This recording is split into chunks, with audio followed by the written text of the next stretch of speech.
तिरंगा भारत देश के हमर शान। तीन रंग के तिरंगा भारत देश के हमर शान। हिंदुस्तान के खातिर जान अपन हम कर देबै कुर्बान। हिंदुस्तान के खातिर जान अपन हम कर देबै कुर्बान। भारत माई के चरण में नौछावर है पारान।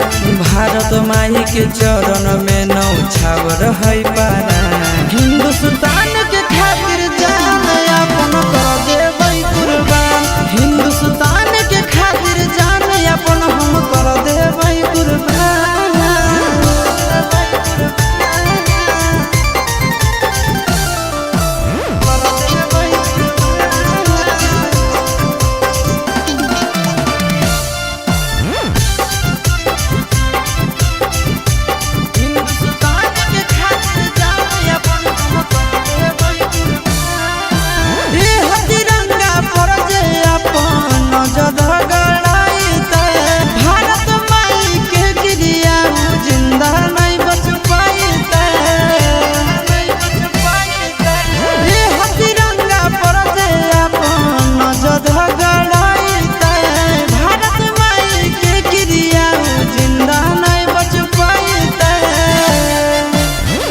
तिरंगा में कतना वीर पुरुष दिलकै बलिदान।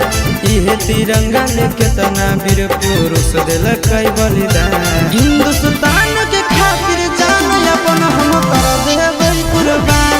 हिंदुस्तान के खातिर जान अपन हम कर देबै कुर्बान।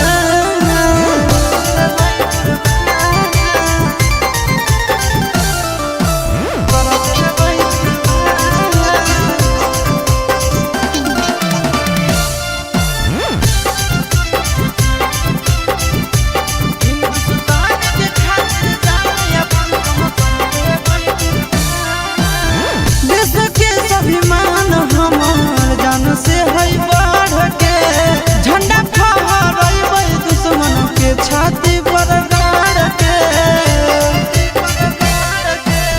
देश के स्वाभिमान हमार जान से है बढ़ के झंडा फहराइबै दुश्मन के छाती पर गाड़ के। इहे तिरंगा से आशीष चिंटू राजा के पहचान। इहे तिरंगा से चिंटू नंदन यादव के पहचान। हिंदुस्तान